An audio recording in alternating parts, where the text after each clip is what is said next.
Welcome to the Checkered Floor Garage. This is my Kawasaki Vulcan 750, and this is the first video in a series of mods that I'm going to be showcasing all about this motorcycle. Today we'll be doing the Pickup Coil Mod. The pulse generated by the pickup coil here, it gets weakened over time, and it can lead to a bike that's a little bit harder to start, particularly when the engine is hot. While there are exceptions, many owners, myself included, have seen a dramatic improvement in the hot starting of the motorcycle after the pickup coil mod has been done. This mod will move the pickup coils a little bit closer to the permanent magnet inside of the engine casing here. Factory clearance by Kawasaki was at a little over 3/100ths of an inch, or 0.762 millimeters. This mod will move the pickup coils closer, so from 3/100ths all the way to 2/100ths of an inch, or 0.508 millimeters. Combining this pickup coil mod with the use of 4 iridium tipped spark plugs really helps this aging motorcycle start so much better. I'll show some results at the end of this video as to how easily my bike starts up now. 2 disclaimers before we start. If you've got the hard start issue on your Vulcan, make sure you've got a good battery, preferably an AGM battery and something that's relatively new and in good condition. And also, keep in mind that this is a mod, so this isn't covered in any service manual or, kosher with Kawasaki. So approach this at your own risk. You will be changing your Vulcan from how Kawasaki had manufactured it. Before we get started with the mod work, anytime I work on the electrical or charging system, it's a good idea to disconnect the battery.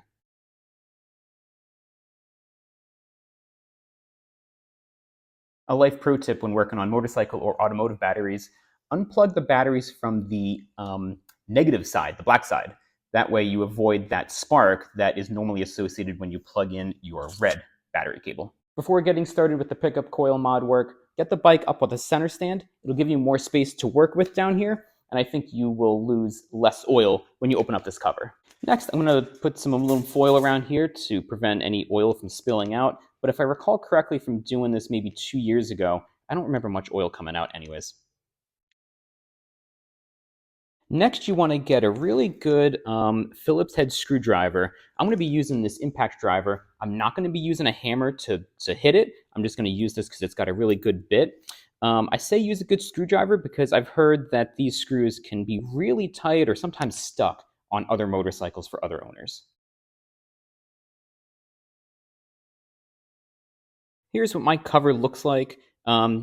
Keep in mind that there are 3 little black O-rings inside of these holes, so make sure that they stay put and you don't lose them.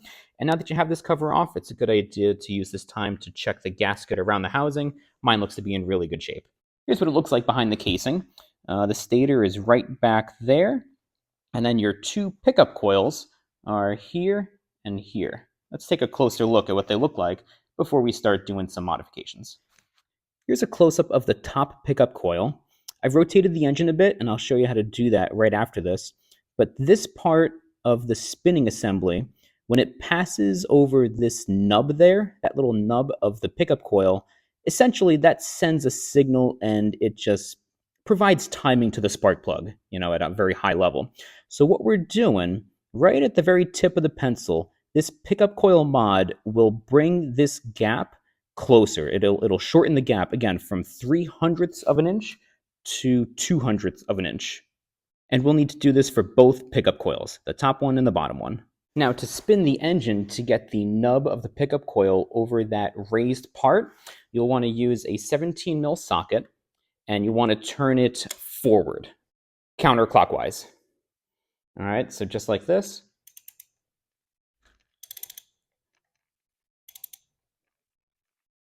And then I'll show you a close-up of what that looks like. Rotate the engine forward counterclockwise, right there, until you see this raised part there cross over that nub right here of the pickup coil. All right, so watch as I spin the engine.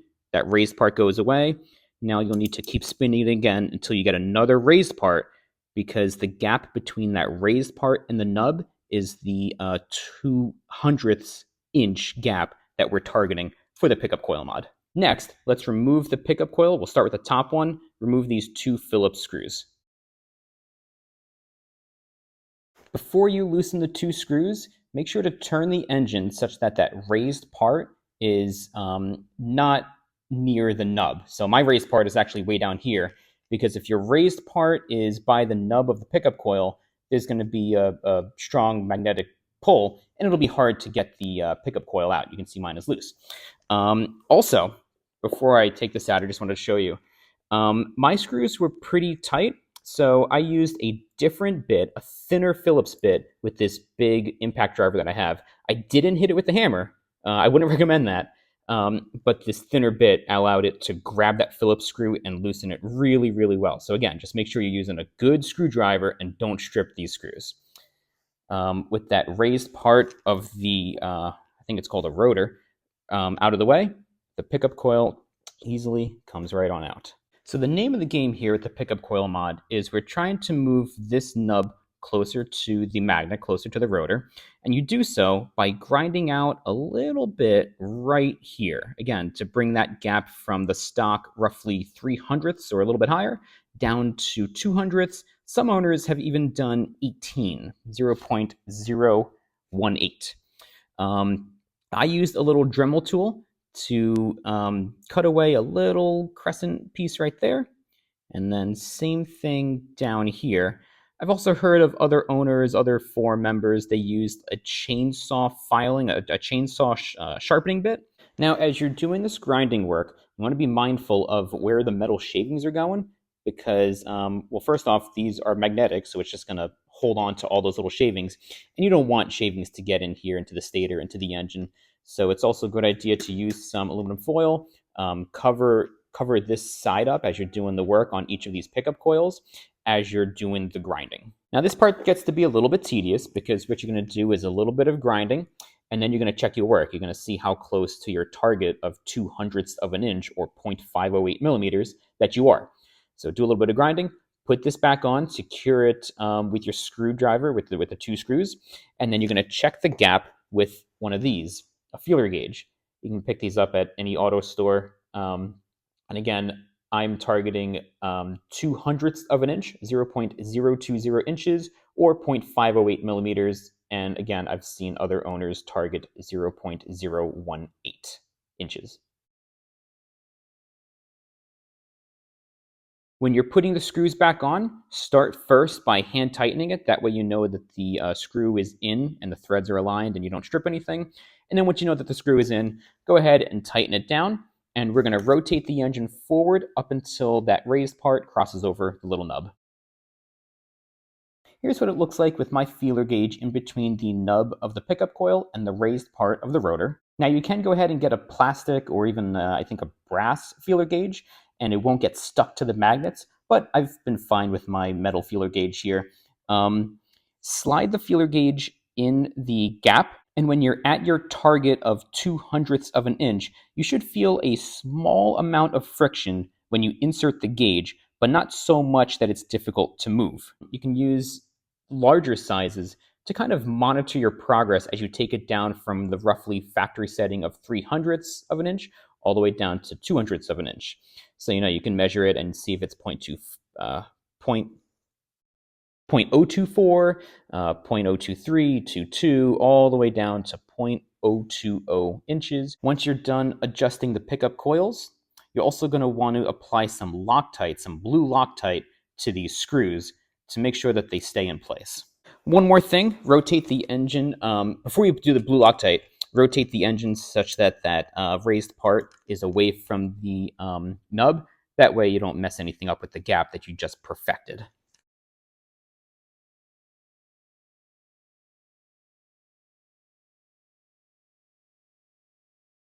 All right, I applied Loctite to both of my screws.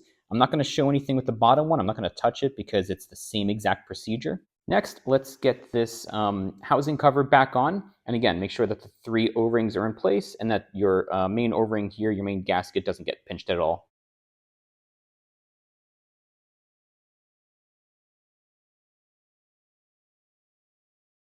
When you're aligning and tightening these screws, the same point as before applies. Be careful to not strip it, to strip the screws. So as you're tightening it, if you encounter any resistance, back off, realign the screw, try again. do as much as you can with your fingers, with your hands, because it's really hard. It's almost impossible to strip a screw just with sheer finger strength. It's really easy to do so with one of these screwdrivers or wrenches or whatever you're using. Next, reconnect the negative terminal of your battery and get the seat back on.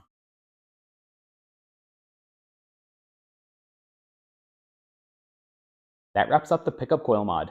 I think it's my favorite mod that I've done to my Vulcan 750. Before I had done the mod, I'd be starting the motorcycle in a gas station or a parking lot, particularly, when the engine was hot.